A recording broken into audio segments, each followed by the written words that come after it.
et le leader de l'opposition, sénateur Plett. Merci, Madame la Présidente. Mes questions cet après-midi s'adressent au ministre Morneau. Monsieur le ministre, le mois dernier, lors d'une comparution en comité de l'autre endroit, le directeur parlementaire du budget, lorsqu'on a demandé au directeur du budget si la dette allait atteindre 1 milliard de dollars pour cette année, et il a dit « C'est possible, oui, c'est réaliste, ce n'est pas impensable. » Fin de la citation. Monsieur le ministre, à combien s'élève la dette du gouvernement du Canada aujourd'hui? Merci pour la question. Oh, and how do you want me to do that? Well, somebody's supposed to do it for you, and I hope. Quelqu'un qui devrait s'en occuper pour vous. J'espère que vous n'utiliserez pas trop de mon temps.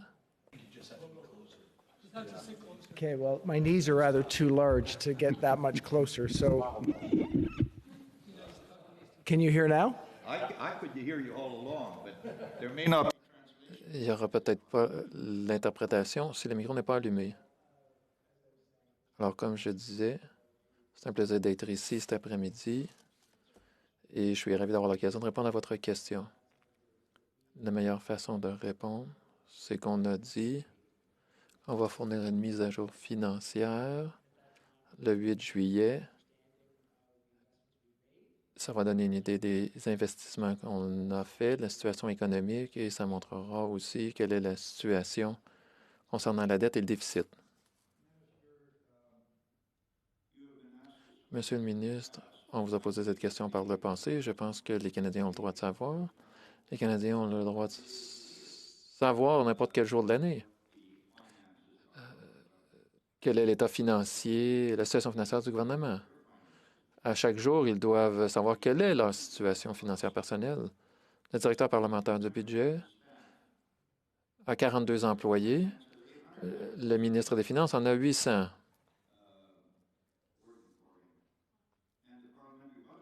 Le directeur parlementaire du budget, avec ses 42 employés, a une bonne idée de la dette. Alors, Monsieur le ministre, si vous ne pouvez pas me répondre aujourd'hui, diriez-vous que si je vous disais que j'ai des chiffres qui disent que c'est 1,3 billion de dollars, est-ce que vous diriez que c'est assez exact? Merci pour la question. Une des choses qui est plus importante pour notre gouvernement et pour moi en tant que ministre des Finances, c'est de fournir des renseignements exacts aux Canadiens. On présentera une mise à jour sur les dépenses. On fournit une mise à jour sur les dépenses à chaque 2 semaines et il y aura une mise à jour sur la situation financière globale. À ce moment-là, je pourrai vous fournir, vous dire précisément quelle est notre situation financière et nos attentes pour l'année. Monsieur le ministre, malgré le respect que je vous dois, vous êtes maintenant dans notre chambre et je pense que nous méritons une réponse à cette question et pas une réponse que vous allez nous présenter une mise à jour financière plus tard. Alors, si vous ne pouvez pas confirmer que c'est 1,3 billion de dollars, je devrais présumer que c'est le bon chiffre. Et qui possède cette dette? Il est important de ne pas faire des présomptions sur des choses aussi importantes que nos finances. Et nous allons présenter une réponse complète afin que les Canadiens puissent bien comprendre la situation le 8 juillet. En ce qui a trait à qui possède notre dette, il y a beaucoup de Canadiens, des gens dans le monde qui veulent acheter de la dette canadienne à cause de la qualité de notre dette et parce que les Canadiens ont une économie forte. How much of. Combien du 1,3 billion de dollars de dette du gouvernement du Canada et la propriété d'entités étrangères? Inaudible pour l'interprète.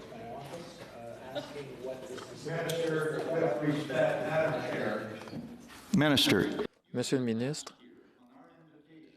on vous a invité ici pour répondre à des questions. Si je voulais aller poser des questions à vos employés, c'est ce que j'aurais fait. Vous avez 800 employés. Sûrement, ils vous ont dit quelle est la dette canadienne et quelle partie est propriété étrangère. Alors, s'il vous plaît, donnez-nous une réponse. Ce comité plénier a été structuré pour qu'on obtienne des réponses. On doit approuver un budget des dépenses plus tard cette semaine.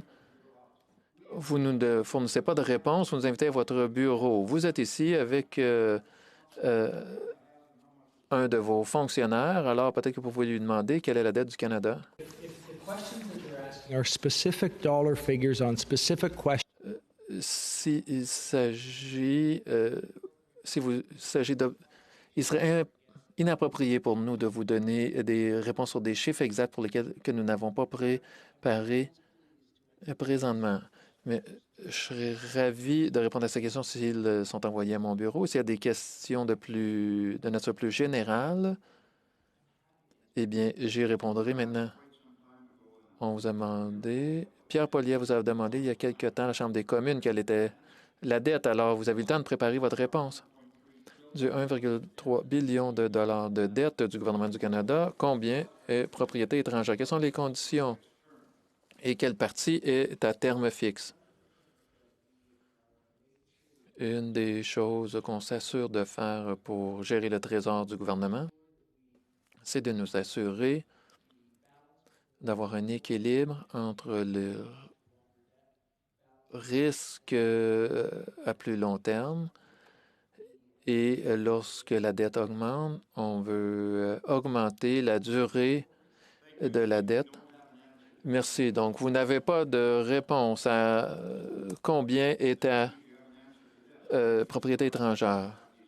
Alors, je vais vous poser d'autres questions. J'espère que vous aurez des réponses. Les actifs de la Banque du Canada ont plus que triplé depuis mars et maintenant sont à un demi-billion de dollars. Est-ce que la Banque du Canada va se décharger de ses actifs et sur quelle période? Comme vous le savez peut-être, la Banque du Canada est indépendante du gouvernement du Canada. Alors, ils ont sûrement des scénarios de prévision et on en sera informé lorsque la Banque décidera de diffuser ces renseignements. Puisque vous ne pouvez pas répondre à la question, j'imagine que c'est 1,3 billion de dollars. Et si ce n'est pas ça, j'espère qu'on aura la bonne réponse avant qu'on doive voter sur le projet de loi des subsides plus tard cette semaine, parce que je pense qu'on devrait avoir ces réponses entre nos mains. Les réponses aux questions que j'ai posées, on devrait avoir les réponses avant qu'on doive voter sur un projet de loi des subsides de l'ampleur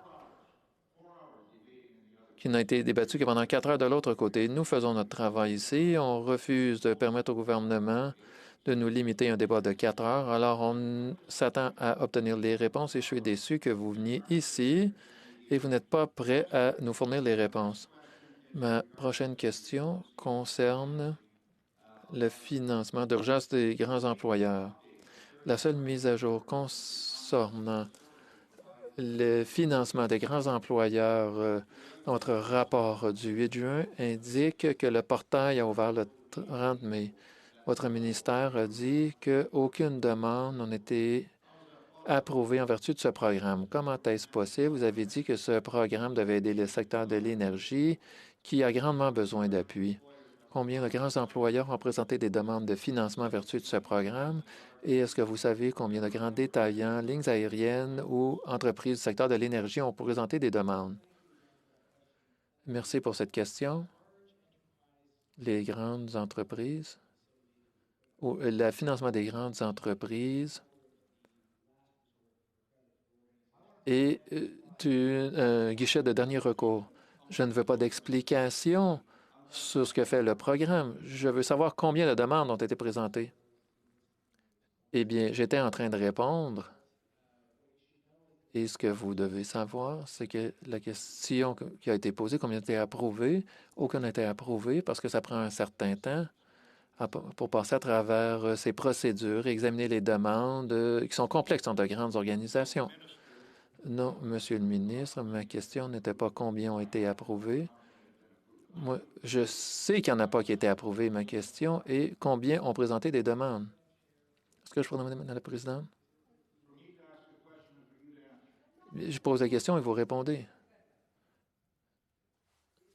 Oh, Est-ce que le protocole est que le sénateur pose la question et que j'ai le temps pour répondre à le temps équivalent de réponse à sa question? Le protocole en comité plénier, c'est que la personne qui pose la question a 10 minutes pour les questions et réponses. C'est les règles qu'on respecte.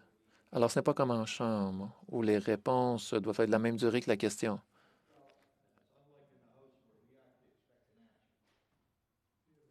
So, this 10 minutes Alors, les 10 minutes sont terminées.